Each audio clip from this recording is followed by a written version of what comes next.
It was, by the standards of polite English hotels, a wholly unremarkable Tuesday afternoon, dreary, grey, and with a drizzle so polite it seemed almost apologetic for being wet. Yet within the small coastal town of Brightly-on-Sea, a singularly odd disturbance had begun to ripple through the genteel corridors of the Grand Marina Hotel. Room 13, a suite rarely requested for its unfortunate reputation, had emitted a sound both peculiar and decidedly alarming. A whispered conversation, entirely inaudible to the hall, yet distinctly human in cadence, that seemed to vanish as soon as one strained to listen. Lord Peter Wimsey naturally arrived on the scene, not out of duty, nor even from any social obligation, but because he had been delayed en route from London by a minor train mishap. While the other passengers grumbled, he had amused himself with an argument over the proper inflection in Horace's Odes, which is, as any classical scholar knows, entirely German when time is lost to mechanical inconvenience. Upon entering the lobby, Wimsey immediately noted the hotel's peculiar air of conspiratorial unease. The manager, Mr. Armitage, a man of respectable girth and nervous disposition, wrung his hands with an expression best described as something between alarm and embarrassment. "Lord Peter," he whispered, careful to keep the volume just above stage fright and just below hysteria. "There is an incident in room 13. It is, well, quite singular." Wimsey, adjusting his scarf and glancing down the corridor with the precise combination of curiosity and hauteur that marked his private aesthetic, replied, "Ah, singularity. I trust, Mr. Armitage, it does not involve your linens in revolt, or perhaps a guest reciting odes in the bath." The manager frowned, a line of genuine vexation creasing his brow. "No, my lord, the room was locked from the inside. Yet when we entered, there was no one there. Absolutely no one, and yet voices, whispered, urgent, were heard only moments before." Wimsey, ever the connoisseur of human folly, allowed himself a smile so faint it might have been mistaken for a shadow. "Curious," he murmured, already kneeling to inspect the lock. It was a conventional Yale, not at all the sort to yield to legerdemain. "The door is indeed secure. You have, I presume, ruled out, how shall I put it, ventriloquism on the part of the chambermaids." "Chambermaids, sir?" Mr. Armitage blinked. "No, well, yes. But that is exactly why I sent for you. They are most emphatically in the laundry, all three. No one entered the room without—" "Ah, splendid," Wimsey interjected, tapping the brass keyhole as one might a piano in search of a muted note. "A locked room mystery. Naturally, these are always perfectly explained by a combination of logic, social awkwardness, and, of course, the occasional regrettable coincidence. I do hope the residents of this charming hotel do not overplay their melodrama." It was at this precise moment that the faintest trace of a sound caught his attention, a whisper, almost imperceptible, drifting from the room beyond. Not words, not quite, more like a sigh of caution. Wimsey straightened, his eyes narrowing.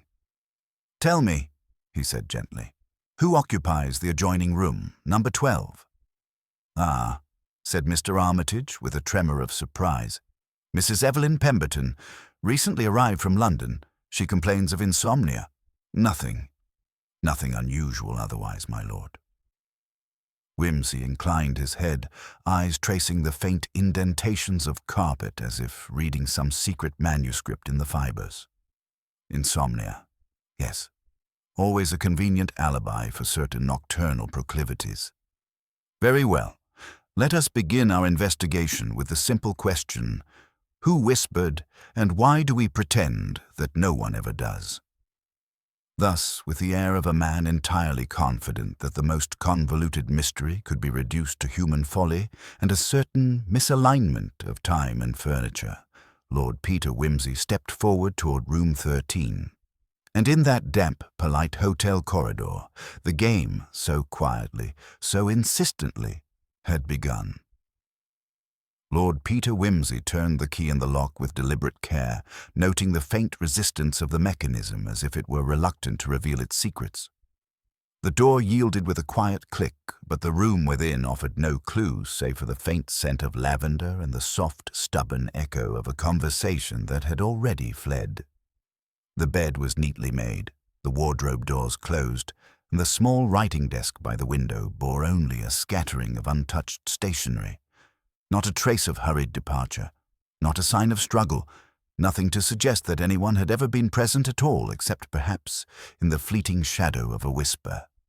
"Mr. Armitage," Wimsey said softly, yet with unmistakable authority, "we must begin with the domestic staff. One learns far more of human nature from the way a man folds his napkins than from the elaborate theatricalities of high society. And of course, servants are universally candid when they believe you already know the truth." The manager led him to the back corridors, where a trio of chambermaids awaited, each bearing an expression between guilt and mild panic. Their hands were pressed nervously to aprons, and their glances flickered from one another as though they were a small flock of birds uncertain whether to fly or faint.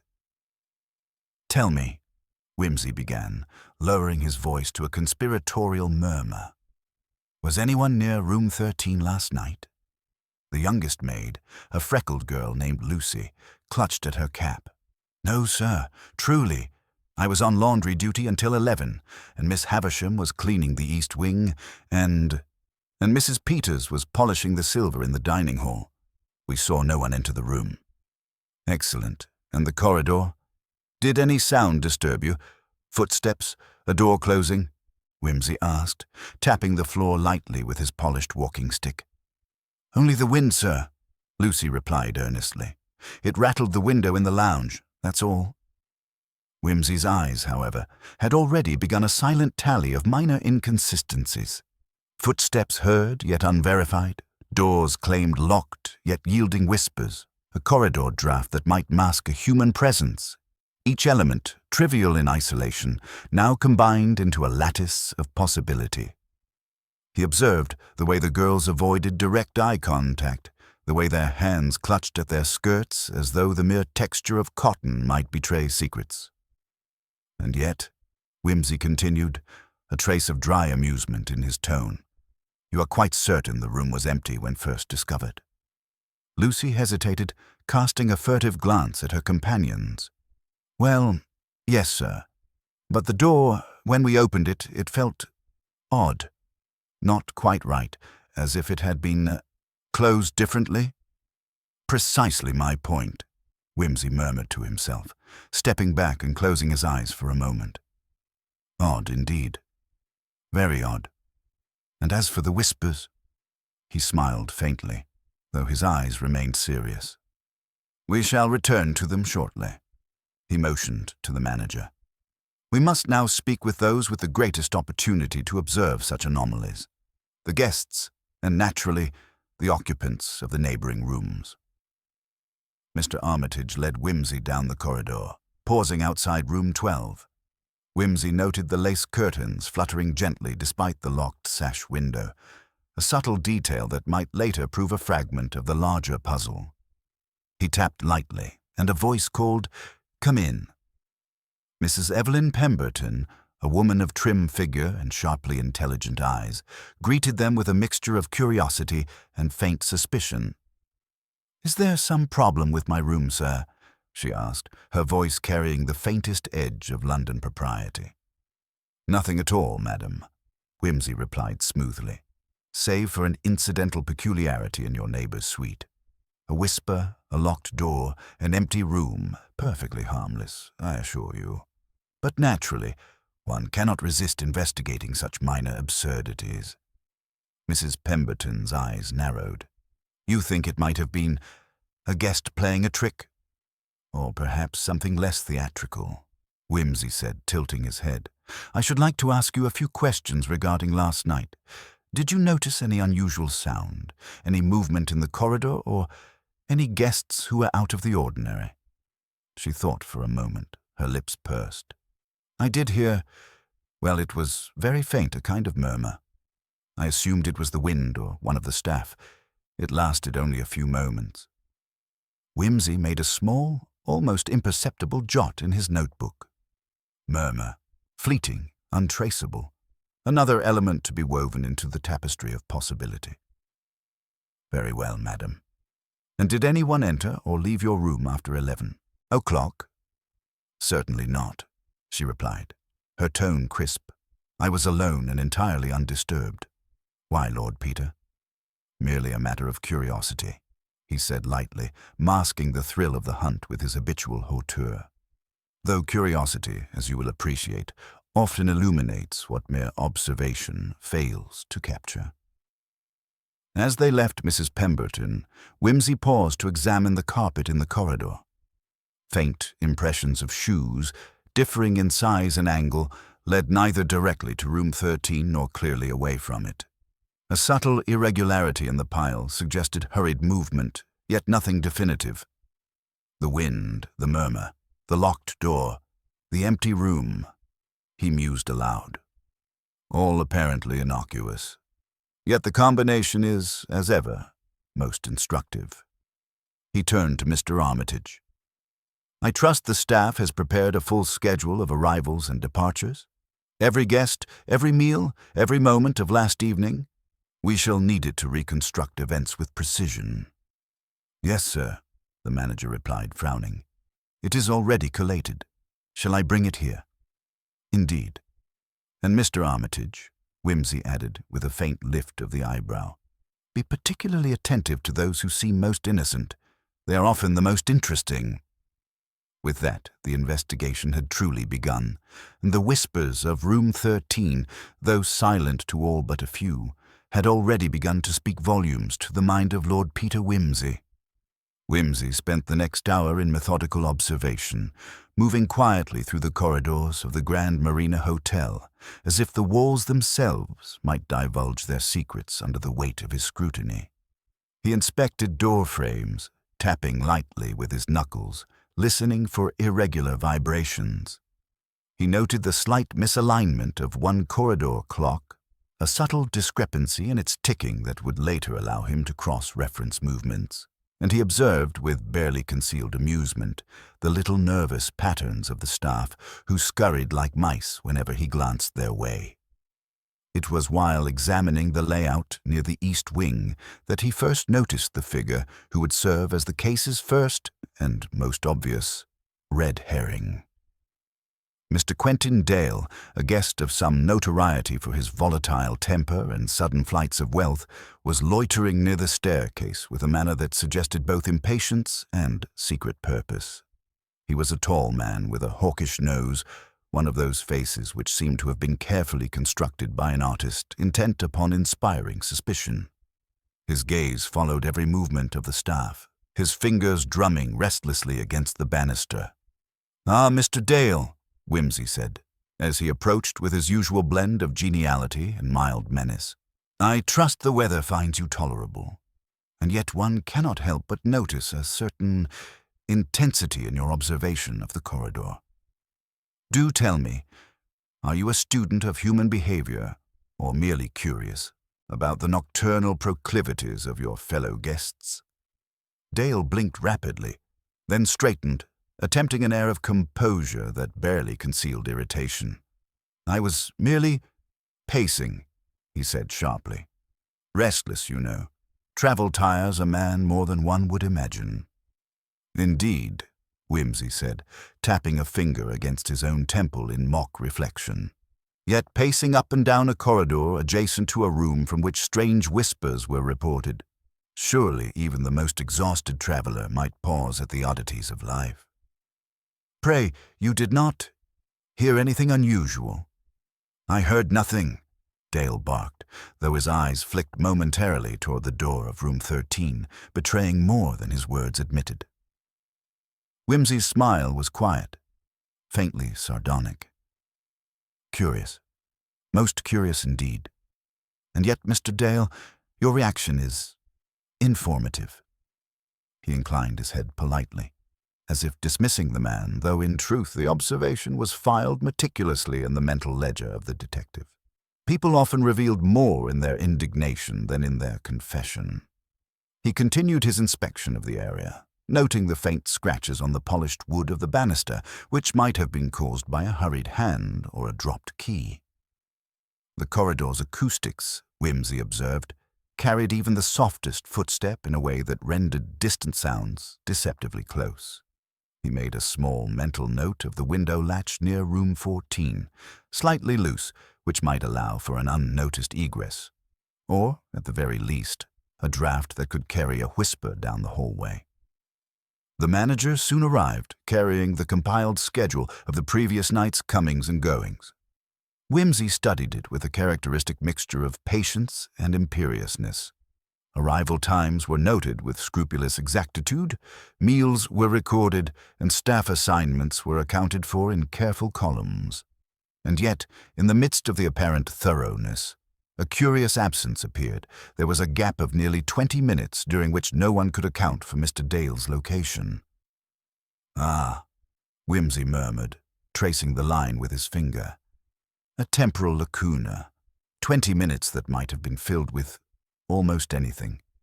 And yet, the room remained locked." He lifted his eyes from the ledger to the corridor once more. One does not, of course, accuse a man merely for a gap in chronology. Yet when combined with restless pacing, a hawkish face, and a faintly defensive manner, one is compelled to inquire further.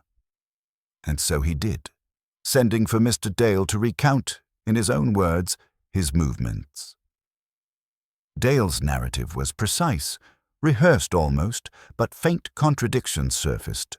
The time he claimed to have been in the lounge did not entirely match the staff logs, and the angle of his supposed footsteps along the corridor could not account for the impressions Whimsy had observed. The inconsistencies were slight, subtle, almost laughably trivial if one were not attempting to solve a locked-room whisper mystery. Whimsy, however, took each detail with the seriousness of a man dissecting the anatomy of a crime.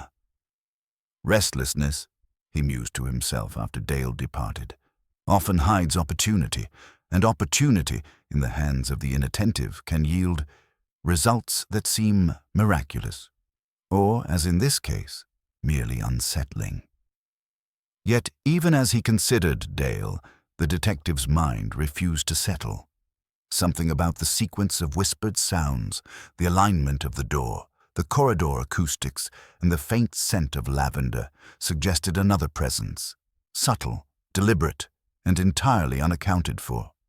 The obvious suspect had presented himself, fully clothed in suspicion and temperament. But Whimsy knew, with the quiet certitude of experience, that the true puzzle often hid behind the first, most conspicuous distraction. And so he moved onward, through the corridors of polite suspicion and faintly trembling servants, ready to explore the next subtle threads of this enigma. The soft, elusive patterns of behavior, the unnoticed inconsistencies, the quiet, creeping whisper that spoke of secrets yet to be revealed. Whimsy lingered in the corridor, letting the faint echo of Mr. Dale's footsteps fade before turning his attention once more to the subtleties of the hotel's atmosphere.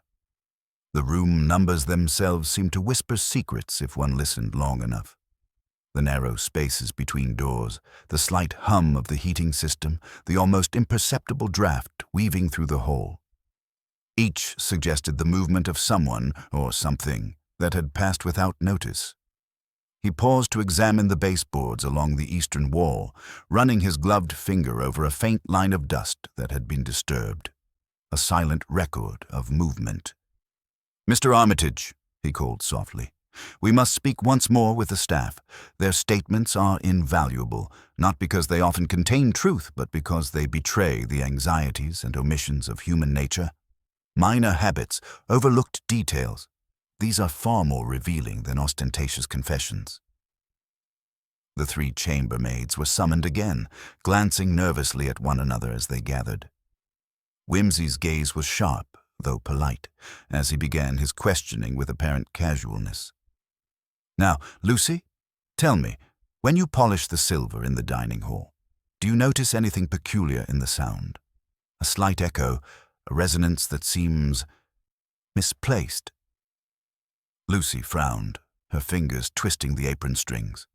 I can't say, sir. I listen for the clatter mostly to avoid dropping anything." "Ah, exactly," Whimsy murmured, jotting a note. "The absence of awareness can be as instructive as its presence. And Miss Havisham, when you clean the East Wing, do you always follow the same order?" "Yes, sir," she replied. "From the lounge to the staircase. Always." "Excellent, and yet," he continued, tapping the ledger of last night's schedules, "there remains a gap of a few minutes unaccounted for, during which some movement, of furniture, of footsteps, of whispers, might have occurred. You observed nothing?" "No, sir," she said, almost too quickly. Whimsy made a subtle note of the haste in her response. The smallest gesture, the avoidance of eye contact, the brief flush on her cheek, was often a key to understanding what words would not reveal. "Very well. And the doors? The doors of room 13. Were they ever jostled or opened accidentally while the hotel was otherwise empty?" The third maid, Mrs. Peters, spoke hesitantly. "No, sir, not to my knowledge, though the wind sometimes rattles the latch on that window in room 14. It is weak, and it does move the doors slightly." "Precisely," Whimsy said under his breath, more to himself than to the staff. "A draught, a loose sash, a whisper carried upon the currents of air. Nothing supernatural, yet enough to convince the most nervous observer that a voice has passed where none could have." He paused, allowing the thought to settle like a pebble in a still pond. Turning back to the manager, he asked casually, "And are the carpets freshly laid, or has time pressed them into a pattern that might disguise hurried footsteps?" "They are old, my lord, but well maintained," Mr. Armitage replied. "Why?" "Merely curiosity," Whimsy said lightly. "Sometimes the softest detail, an imperceptible dip in the pile, a dust line disturbed, tells a story the human ear cannot. It is all a question of careful observation." Satisfied that the staff had been thoroughly canvassed, he moved toward the rooms on either side of the mysterious suite, knocking lightly. In room 14, he found an elderly gentleman, Mr. Hargreaves, who had spent the evening reading in a chair by the window. Whimsy inquired after any unusual sounds, movement, or disturbances. Hargreaves, with mild irritation, insisted he had heard nothing beyond the wind and the distant chime of the hall clock. And yet, Whimsy mused, even the hall clock may lie, if one listens for discrepancies. Time, like the human conscience, is rarely perfectly aligned. He jotted the observation, more to structure his own reasoning than to challenge the old man. As he returned to the lobby, a faint sense of amusement crept over him. The evidence, such as it was, pointed in conflicting directions.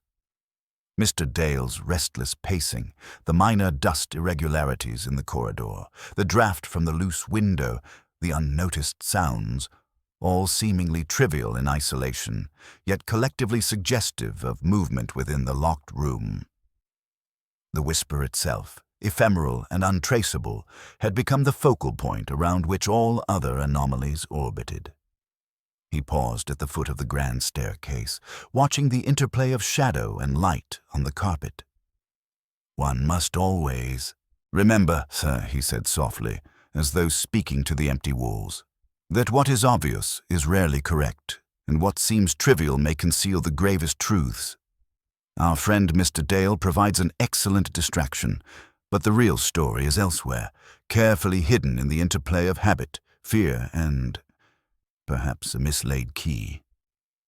And with that thought, Whimsy allowed his mind to wander over the patterns of last night, piecing together the small, seemingly inconsequential details. The echo of footsteps, the flutter of lace curtains, the faintly disturbed carpet pile, and the precise timing of arrivals and departures. All were threads, delicate and almost invisible, yet capable of being woven into a coherent narrative by a patient and discerning hand. The true enigma had not yet revealed itself, but Whimsy's keen intellect was already tracing its hidden contours, preparing for the moment when the whisper in room 13 would speak again, not in sound, but in logic. Whimsy retired to the hotel's small lounge, a room of sober upholstery and subdued light, and spread before him the ledger of arrivals, departures, and staff rotations. He examined each entry with the patience of a surgeon studying the faintest pulse. There was the expected punctuality of Mr. Dale, the careful adherence to schedule by the chambermaids, and the steady, almost pedantic, timings of the guests in the surrounding rooms. Yet even amid this orderly record, he detected the faint irregularities that had first drawn his attention. Minor discrepancies in times recorded, small overlaps that could not have occurred without someone moving unobserved, and the curious, fleeting gap when the room was reported empty, yet had whispered. He called Mr. Armitage back and, with his customary mixture of courtesy and subtle pressure, began questioning him on the minutiae of last night's events. Mr. Armitage, at precisely 11:45, who was responsible for checking the East Wing? The duty fell to Miss Havisham, my lord, the manager replied. She was polishing the hall railings at the time, as recorded. And at 11:50? Lucy had returned from laundry, sir. I believe she was checking the rooms on the west side. Yes, she passed room 13 twice. Twice, Whimsy repeated, tapping the ledger. Curious. And did she, on either occasion, notice anything amiss? Mr. Armitage hesitated. She said no, my lord, though she did remark that the door of room 13 seemed unusually tight. She could not explain why. A tight door, Whimsy murmured thoughtfully, might indicate either careful locking or slight warping of the frame. Either explanation would naturally account for the absence of sound. And yet, he leaned back, his gaze fixed on the manager. We have a report of whispered voices. No one claims to have entered the room, yet someone or something has been present. The detective allowed the statement to hang in the air, tasting the tension it produced. We must, of course, consider the simplest solution first.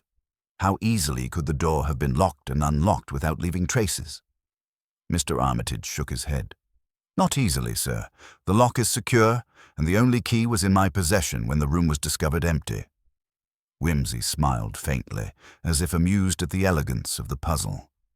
Ah, the law of improbabilities, he mused. It often conceals the mundane beneath the mask of mystery. Let us, then, examine the chronology from a different angle.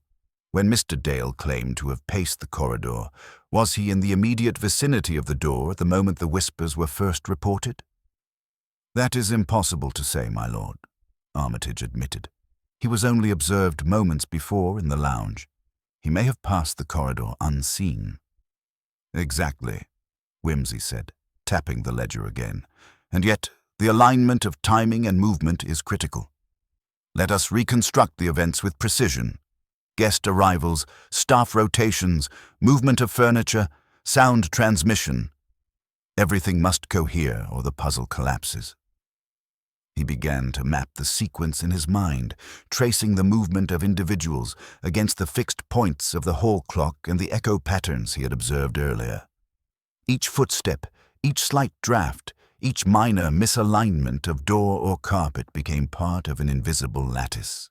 He noted the timing of Mrs. Pemberton's light conversation with the staff, the absence of Mr. Dale in the precise moments when whispers were reported, and the faint overlap between the footsteps recorded and the time staff were elsewhere. Observe, Whimsy said softly to himself. Even the smallest detail, a moved tassel, a creased carpet, a misaligned chair, can reveal a narrative hidden beneath apparent chaos. And so far, everything points to presence, yet presence unrecorded. Footsteps echo where none should be. Voices flit as shadows might, all accounted for and yet inexplicable. A bell from the front desk chimed faintly, startling him from his reverie. He stood and walked to the window, looking down at the misted street outside. The logical mind, he knew, must sometimes await revelation in stillness, permitting the evidence to arrange itself in clarity. It was in the minutiae, the echo of a voice, the tilt of a door, the subtle shift in routine, that the solution would appear once the puzzle of chronology had been fully tested. And so he returned to his ledger, reviewing each interval with meticulous care, confirming travel distances, staff rotations, and the timing of arrivals. At each point, the whispers, the empty room, and the locked door remained central, as though mocking the efforts of men constrained by habit and clockwork. Yet for Whimsy, every minor irregularity was a clue, every apparent impossibility a fragment of logic waiting to be discerned.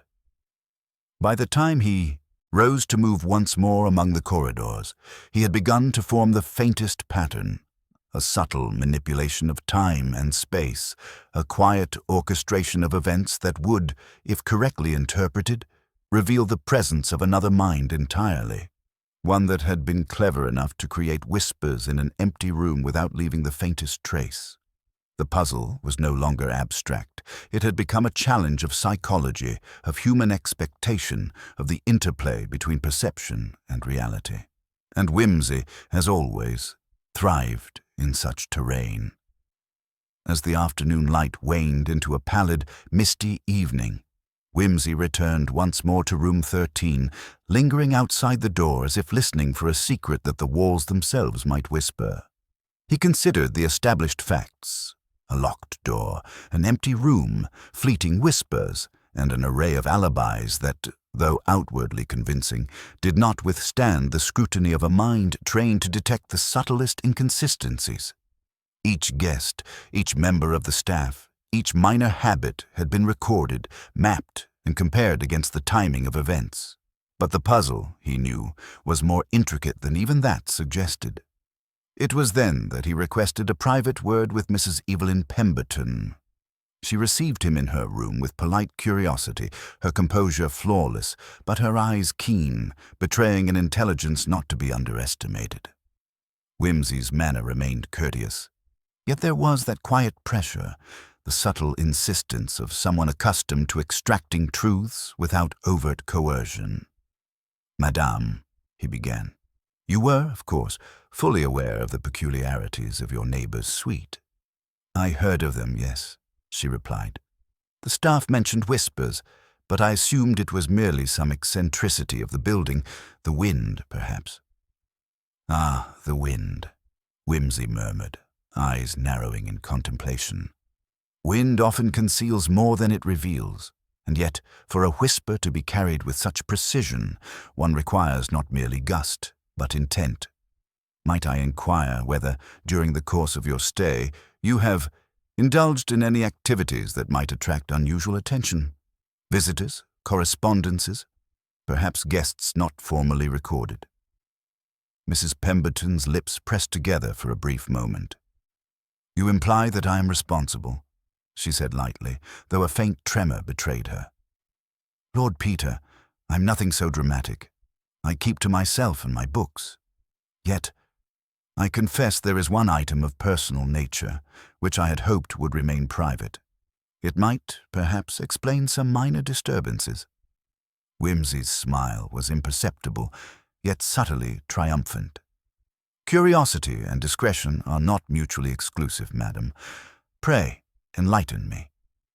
She hesitated, then retrieved a small leather case from her luggage, opening it to reveal a collection of delicate letters, some photographs, and a few carefully folded notes in a handwriting that was not her own. "These," she said quietly, "belong to my late brother. He entrusted them to me, and I sometimes read them aloud to preserve the inflections of his speech. I did so last night, as I could not sleep. The staff, perhaps, heard fragments."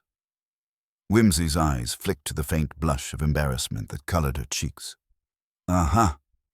And the whispers reported by the hotel, do they correspond to this nocturnal reading?" "Yes," she admitted softly. "I read aloud very quietly. Perhaps more than quietly, if one listened closely." The detective leaned back, folding his hands. "The simplest explanation is often the most elegant. Yet elegance in human affairs is rarely without complication. You, madam, provide one half of the puzzle, a plausible source of whispers, the perception of presence where none exists. Yet it does not fully account for other minor irregularities. The door, the shifted carpet, the impressions in the dust. Mrs. Pemberton shook her head. I cannot imagine anything more than what I have told you, Lord Peter. Whimsy nodded, acknowledging the truthfulness of her account, while simultaneously recognizing that the puzzle's deeper layer had yet to reveal itself. Indeed, and therein lies the intrigue, he said softly. Even the most innocent act can be cast into a web of suspicion when circumstances align. Your reading explains the whisper, yet it does not entirely explain the evidence of movement, nor the brief absence of Mr. Dale during his supposedly stationary pacing. There is, it seems, another mind at work, one manipulating both perception and chronology. He paused, allowing the notion to settle between them. We are approaching the point at which human error and deliberate design intersect.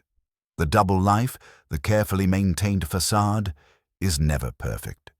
Even the most cautious individual leaves a trace. An unaligned carpet, a faint draft, a misremembered minute. Mrs. Pemberton regarded him silently, sensing that his observation extended beyond mere curiosity. Then you suspect someone else? She asked, her voice low, measured. Not merely suspicion, Whimsy said. Observation. The puzzle presents two layers, the innocent cause, the reading of your brother's letters, and a second, more deliberate pattern, orchestrated with precise awareness of schedules, movement, and expectation. One cannot mistake the orchestration for chance alone. He rose, adjusting his scarf and gloves, and offered the faintest of bows. Thank you, madam. Your candor is most instructive. Now we must turn our attention to the remainder of the corridor, the hall, and those who might exploit its peculiarities with intent rather than accident. The puzzle is alive, and it is growing more intricate. Whimsy left the room, walking back toward the corridor with deliberate slowness, retracing the faint impressions of movement he had noted earlier. The interplay of Mrs. Pemberton's nocturnal readings and the unaccounted for moments of Mr. Dale's wanderings had clarified one layer while revealing the presence of another. The whispers, though explained, had cast a shadow that highlighted more deliberate anomalies. An imperfectly concealed door movement, a shifted carpet, and the subtle manipulation of time and expectation. As the evening shadows deepened and the hotel settled into polite, murmured quiet, Whimsy's mind traced the lattice of evidence, connecting the psychological and the temporal. He understood, with that quiet, arch certainty that so distinguished him, that the next step would require patience, subtle observation, and the gentle teasing out of inconsistencies that others dismissed as trivial. The locked room had whispered its secret, but it had also hinted at the presence of another actor, clever, cautious, and entirely human. Whimsy returned once more to the corridor outside room 13, his eyes tracing the subtle irregularities of the space with meticulous attention. The hall was quiet now, the murmur of staff and guests reduced to the occasional muffled cough or the distant clatter of silver in the dining room. Yet in the stillness he discerned a lattice of anomalies that no casual observer could have noted.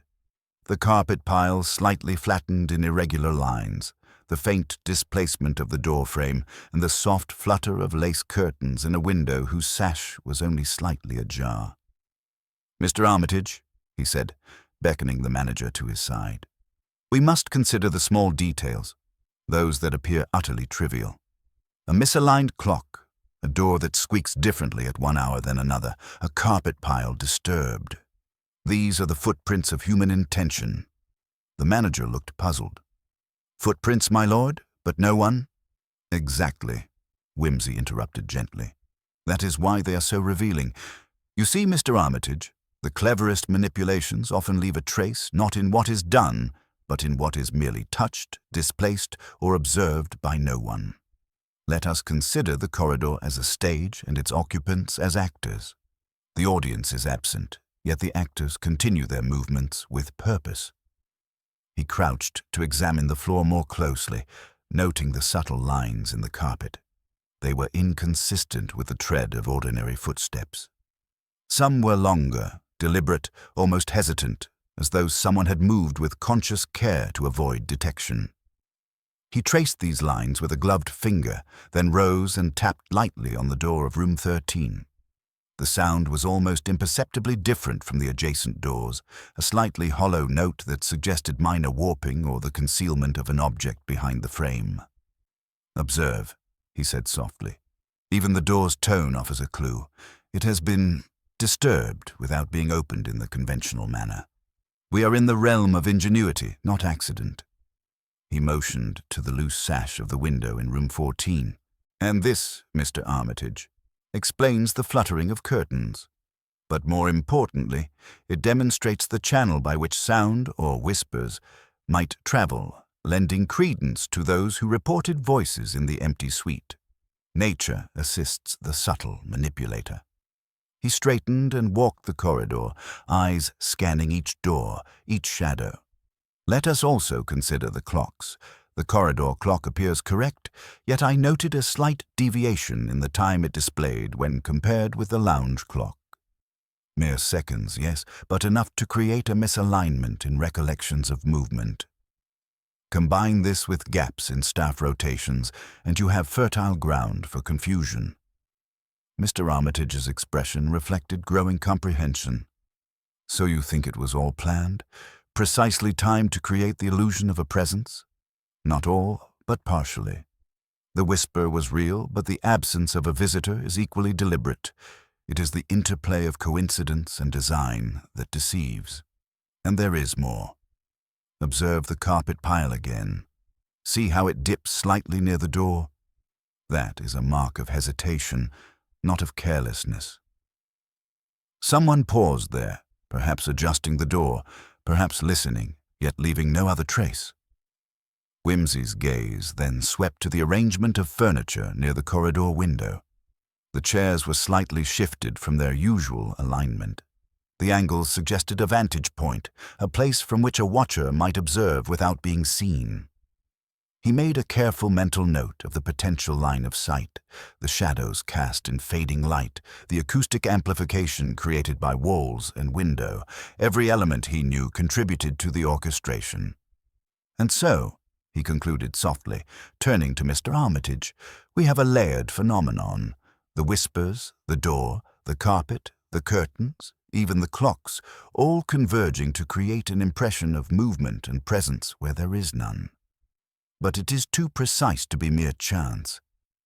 There is a human agent, aware of each detail, exploiting them with deliberate subtlety. We have identified the stage, the actors, and part of the script. What remains is the hidden player who choreographed this performance." He stepped back, eyes lingering once more on room 13. "And the true ingenuity of the matter," he murmured, almost to himself, "is that the performer is likely someone we would not suspect, someone whose presence is nominally innocent, yet whose knowledge of habits, timing, and architecture allows them to manipulate perception with almost theatrical skill.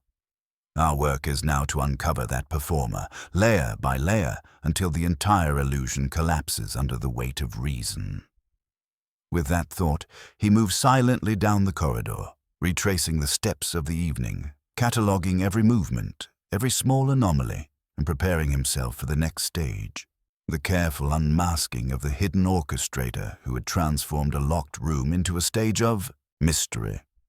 Whimsy returned to the lounge with a ledger in hand, settling into a deep chair as the shadows lengthened and the gas lamps flickered with the slightest tremor of evening draught.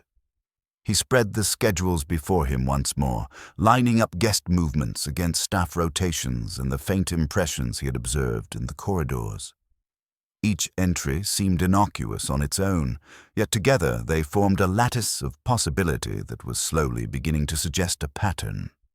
He traced Mr. Dale's movements carefully, noting that the man's pacing, though apparently idle, coincided almost perfectly with the moments when the whispers were reported. Yet even this alignment was insufficient to explain all anomalies. The displaced carpet, the slightly warped door frame, the sound of curtains fluttering, all hinted at a presence that was deliberately concealed.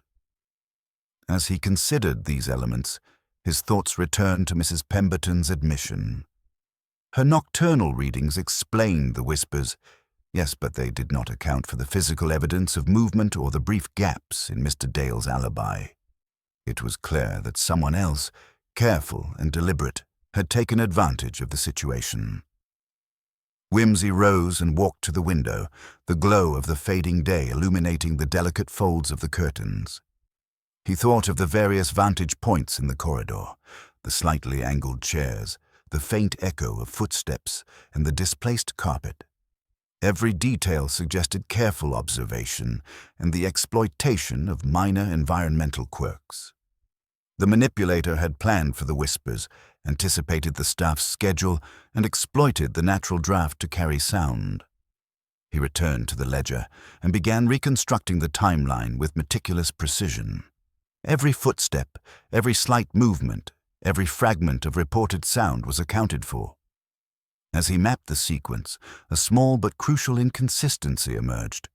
A brief moment between 11:45 and 11:50, the time when the whispers were heard and Mr. Dale was supposedly pacing elsewhere, could not be reconciled with any known presence. Someone must have entered or interacted with room 13 without leaving a trace. It was then that a subtle observation struck him. The small brass key held by Mr. Armitage. He had noted its position earlier, yet he now considered it in a different light. The key could have been duplicated, or a temporary access might have been arranged by someone with intimate knowledge of the hotel's routines. Such an arrangement would allow entry and exit without observation, creating the illusion of an empty room while allowing precise manipulation of objects within. Whimsy leaned back, eyes narrowing. "The puzzle deepens," he murmured. "We have the apparent source of the whisper, the innocent act of reading aloud. We have a man of restless habits serving as a convenient distraction. And now we have evidence of an unaccounted presence, exploiting both architecture and human expectation. The intersection of these factors is no accident. It is design." He stood and paced the lounge, letting his thoughts trace the invisible choreography. The true manipulator must possess knowledge of habits, timing, and the subtle acoustics of the building. They would need to anticipate the movements of staff, guests, and even the natural behavior of drafts and echoes. Only a person with access, intelligence, and a certain audacity could accomplish this. A faint smile crossed his lips. The solution, he realized, lay not merely in the superficial evidence, but in the careful interplay of psychology and timing. One must look beyond the obvious suspects, beyond the noises and the pacing, to the person who had the opportunity to orchestrate these small, almost invisible manipulations. The whispers, the locked door, the empty room. All were part of a performance, and every performance has a director. With the timeline reconstructed and the inconsistencies noted, Whimsy was ready to pursue the next lead. It was time to speak with those who had not yet revealed their routines fully, to observe their habits, and to ask questions that seemed irrelevant but would illuminate the hidden pattern. The night had deepened, the hotel had grown still, and the locked room awaited its revelation, not in sound but in logic, patience, and the precise art of deduction that Lord Peter Whimsy had so admirably mastered. Whimsy returned to the corridor outside room 13, walking with a quiet deliberation that suggested both patience and purpose. He observed the gentle sway of the curtains, noting how a light breeze could carry the softest sound from one end of the hall to another. The carpets, though well tended, bore subtle impressions that told of hurried steps, pauses, and deliberate adjustments. Every detail, he knew, was a potential fragment of the truth waiting to be assembled.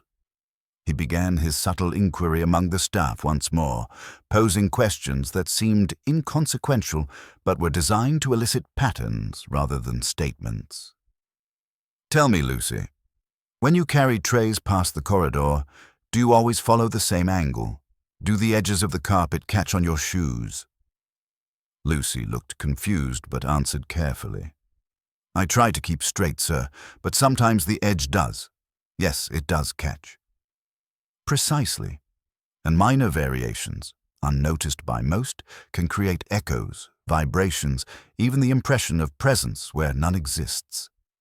Whimsy smiled faintly. One must always remember that humans are both creators and victims of their own perception. He moved toward the door of room 14, noting the slight gap in the sash and the way the curtains fluttered with the draught. Ah, a conduit, he murmured. Sound, misperception, and the unobserved observer. All very useful to the person who wishes to remain hidden while orchestrating effects elsewhere. Next, he questioned Mr. Armitage about the minutiae of staff behavior, emphasizing timing, position, and habitual movements. Miss Havisham, you said polishes in the East Wing at roughly 11:45. At 11:50, you checked room 13. Yes, sir, Armitage confirmed, but she passed quickly. Nothing remarkable. Whimsy's eyes gleamed with quiet amusement. Quickly, yes. But the impression of speed, hesitation, and angle creates the illusion of movement or absence. Very well. And the same for Mr. Dale's pacing. He serves as a convenient distraction, yet his presence is merely peripheral, aligning temporally with the disturbances without causing them. He crouched to examine the floor again. The carpet pile near the door dipped slightly in one direction, a subtle sign that someone had paused, listened, or adjusted the door. A faint scratch on the brass keyhole suggested handling that was both cautious and deliberate. Nothing overt, nothing that would betray intent to the casual eye. But to one attuned to subtleties, a language of action was there, clear as the spoken word. Whimsy moved his attention to the hallway's acoustics, softly clapping his hands and listening to the echoes. Interesting, he murmured. A slight resonance here, another there. One could direct a whisper to carry precisely from the room to the corridor, ensuring that staff or guests detect a voice yet remain uncertain of its origin. He considered Mrs. Pemberton's nocturnal reading once more. That act explained the whispers. Yes, but only partially. The displaced carpet, the slightly warped door, the impressions that did not match her presence, all indicated a second actor. Someone aware of timing and habits, someone who exploited human expectation with cunning precision.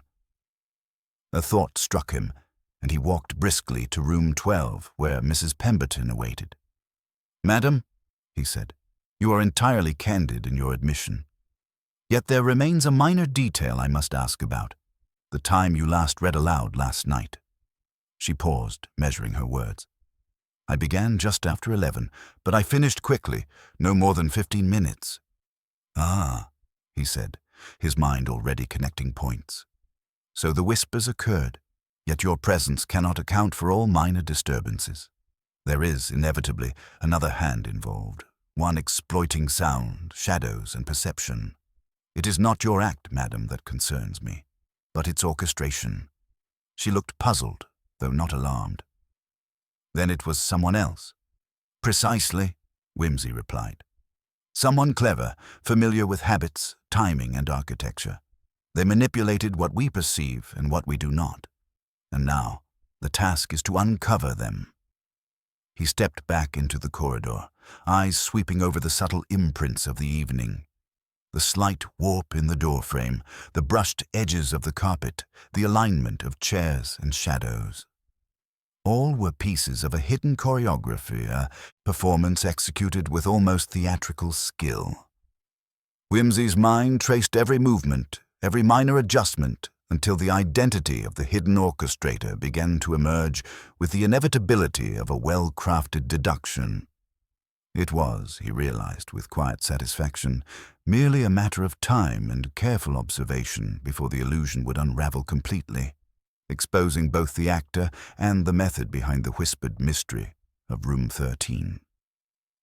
Whimsy lingered in the corridor as the evening deepened into a quiet, almost reverent darkness, the gas lamps casting long, wavering shadows along the walls.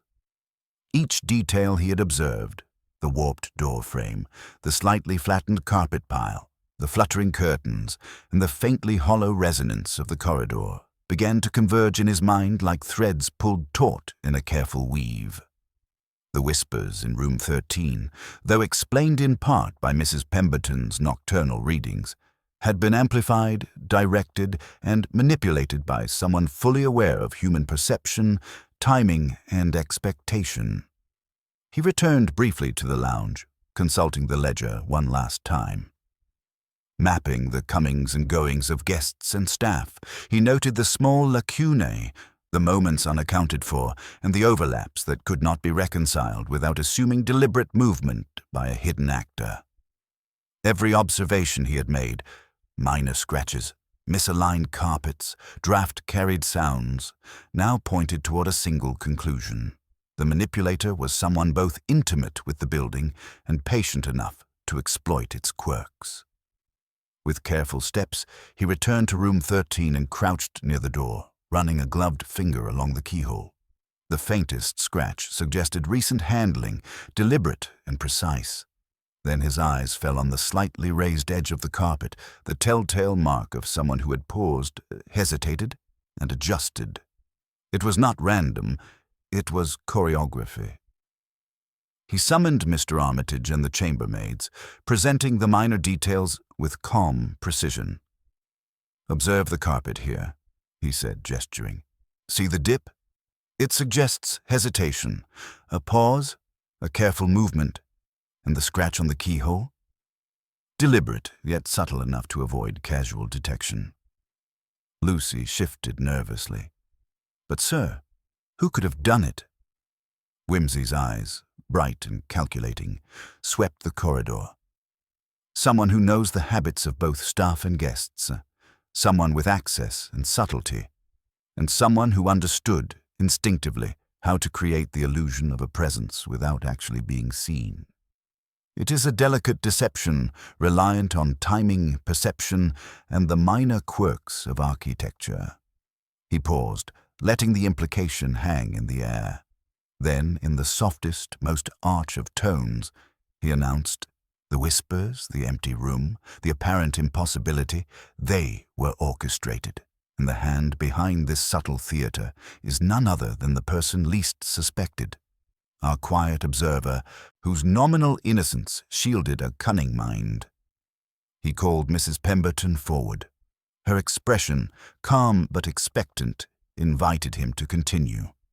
"The key," he said, "is not merely a tool but a sign. It has been manipulated. The timing of your reading explains the sound, yes, but not the minor displacements, the carpet, the door, the slight variations in echoes. Those were the work of another. Someone who knew when the corridor would be empty, who could exploit drafts, acoustics, and the sequence of staff movements to create the illusion of activity within a locked room." He turned slightly, his gaze resting on the edge of the hallway near room 12. "And the person capable of such manipulation, given access and opportunity. None other than the guest who appeared most restless, most distracted, and yet whose actual presence was carefully timed to mislead, Mr. Quentin Dale. His pacing, though outwardly idle, aligned almost perfectly with the subtle disturbances, providing a convenient cover while the real choreography took place." Mr. Armitage gasped. Lucy clutched her apron, and even Mrs. Pemberton's composed demeanor betrayed a faint flicker of shock. Whimsy continued, precise and unhurried. "The logic is clear. The whispers were real, yet explained by your reading. The physical evidence, carpet, door, keyhole scratches, points to deliberate manipulation. The unaccounted minutes in the schedule, the slight misalignment of clocks, and the peripheral presence of Mr. Dale were all employed to divert attention. The room was never violated in any overt way, yet it was occupied by perception alone, carefully engineered by one clever individual exploiting knowledge of the environment and human expectation. He allowed the statement to settle, then, with a faintly sardonic smile, added, "And now, the performance concludes. The illusion of mystery is lifted, the actors revealed, and the stage returns to its ordinary quiet. Mr. Dale, I should imagine, will find his audacity curiously constrained by reason and observation."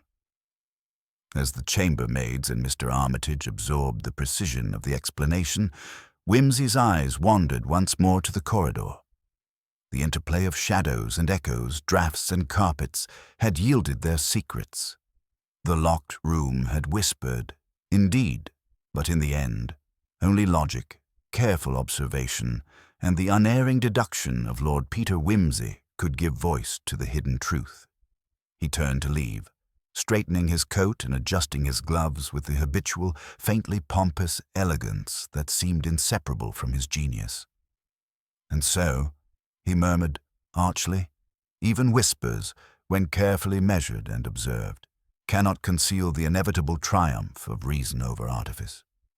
Whimsy moved silently down the corridor, the soft tap of his polished boots on the carpet echoing faintly against the walls. He paused near the staircase, where the gaslight pooled in amber patches, and allowed his eyes to rest upon Mr. Dale, who had been lingering near the lounge doorway, his expression a careful mixture of irritation and curiosity. The moment demanded a certain theatricality, and Whimsy was nothing if not a master of subtle drama. "Mr. Dale," he began, his voice courteous, yet carrying the quiet authority of absolute certainty, "may I trouble you for a brief promenade along the corridor?" Dale straightened, a flicker of apprehension passing across his features, though he tried to maintain his customary air of impatient self-possession. Of course, Lord Peter. But pray, to what do I owe this inspection?" "Observation," Whimsy replied lightly, with a faint smile that did not quite reach his eyes. "It is remarkable what details emerge when one walks slowly, deliberately, noting the carpet pile, the door frames, and the alignment of furnishings. The corridor itself is instructive and, as you shall see, subtly revealing." As they walked, Whimsy gestured toward the corridor, tapping lightly near the edge of the carpet. "You notice this slight depression? A very delicate impression, almost invisible. It suggests a pause, a listening, or an adjustment of position. Tell me, Mr. Dale, might you account for its origin?" Dale's lips pressed together. I do not recall. Perhaps I brushed it with my foot." Whimsy inclined his head, allowing the answer to hang, knowing full well that the man's gaze betrayed more than his words. "Ah, yes, the casual misstep. Yet when combined with the faint scratch upon the keyhole here, one begins to appreciate the subtleties of human movement. Each small action contributes to a larger whole, a pattern that emerges for those trained to perceive it." He moved closer to room 13, tilting the edge of the door frame with a gloved hand, letting his eyes trace the slight warp. "The whispers," he continued, "are accounted for, yes. Mrs. Pemberton's nocturnal readings provided a convenient source, but the door, the carpet, the keyhole scratches, these betray your presence, deliberate though it may have been, in orchestrating the illusion of activity where none existed. A clever performance, yet not infallible." Dale flushed, the tension in his shoulders, betraying the composure he sought to maintain. "You mean that Yes," Whimsy said softly, the hint of arch amusement in his tone. "You have exploited timing, sound, and expectation to create the impression of a mystery. The empty room, the whispered voices, the subtle displacements, they were all a stage upon which you performed, yet stagecraft is powerless against patient observation." The man swallowed, attempting to regain an air of defiance, yet Whimsy's quiet certainty was a force not to be resisted. "Cleverness, Mr. Dale, is a fine thing, but it cannot, in the end, defeat logic. Your temporary manipulations of perception have been noted, measured, and rendered transparent by the inexorable application of reason." Dale's composure faltered completely. He glanced at the minor details, The carpet, the warped door frame, the keyhole scratch, and comprehension dawned with a reluctant, almost bitter precision. It was only meant as a lark, he said finally, his voice low, tinged with both embarrassment and defiance. I did not think it would be taken so seriously. Indeed, Whimsy replied, arch and gentle. But one cannot treat the structure of perception lightly. What may amuse in intent can baffle when executed with subtlety and observed by an attentive mind. You created a theatre of whispers and shadows, Mr. Dale, yet the audience of reason was ever present, even when unacknowledged. The man sagged, surrendering at last to the quiet inevitability of exposure. His carefully constructed facade of distractions and bravado crumbled, leaving only the truth, an ingenious, yet ultimately futile orchestration of minor disturbances and deliberate misdirection. Whimsy turned back to the corridor, surveying the stillness with a faint, almost imperceptible smile. The puzzle of room 13, the whispers, the locked door, and the misaligned carpets had been resolved, every element accounted for. He adjusted his gloves and coat with customary precision, the arch satisfaction of intellectual victory tempered by his habitual elegance. Very well, he murmured softly, almost to himself. All secrets laid bare, all illusions stripped of their grandeur. Reason, patience, and observation have prevailed once again, leaving only the echoes of cleverness to fade into the quiet corridor. And with that, he stepped lightly down the hallway, leaving Mr. Dale to the consequences of his ingenuity and returning the Grand Marina Hotel to its polite, deceptive calm. As the first tendrils of dawn crept across the horizon, Whimsy strolled through the quiet corridors of the Grand Marina Hotel, his presence almost spectral amid the soft, early light.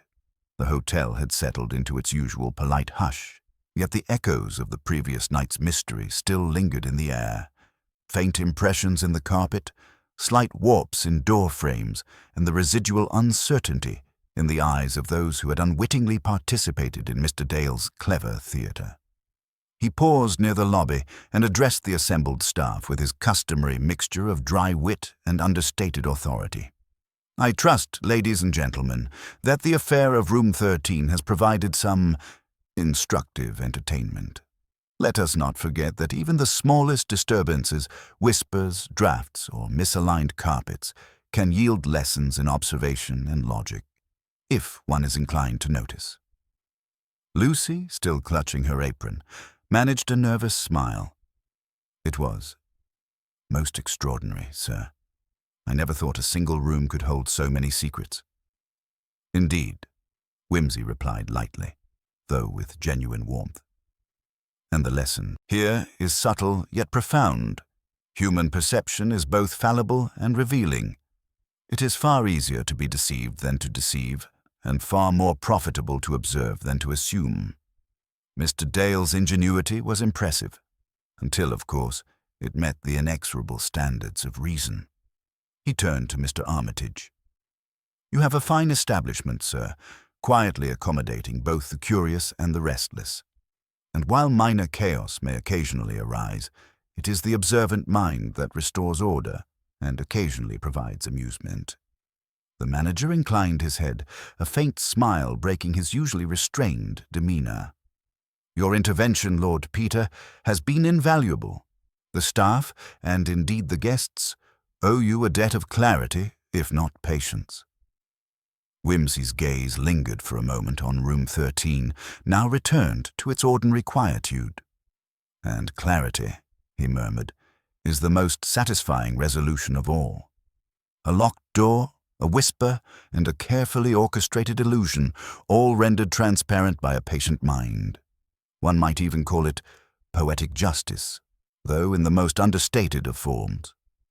He adjusted his gloves and straightened his coat with habitual precision, then turned with his faintly arch smile. I shall take my leave, therefore, before the hotel becomes aware of my continued presence. Let the echoes fade, the carpets recover, and the rooms regain their innocence. And remember, in all matters of mystery, The extraordinary is often concealed within the ordinary. Observe well, and the world will reveal its secrets, one subtle hint at a time. With that, Lord Peter Wimsey departed through the lobby doors, leaving behind the subdued but wiser staff, a chastened Mr. Dale, and the quiet dignity of a hotel restored to its polite equilibrium.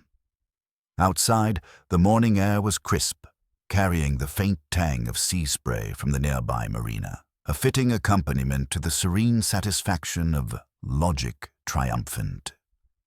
The whispers in room 13 were silenced, the mystery resolved, and yet, as always, the world remained ripe for observation, subtlety, and the occasional, inevitable enigma awaiting a mind such as his. And thus the case of the whisper in room 13 concluded, leaving only the memory of a brilliantly orchestrated illusion, a clever deception, and the quiet, enduring triumph of reason, patience, and observation, hallmarks of Lord Peter Wimsey's inimitable genius.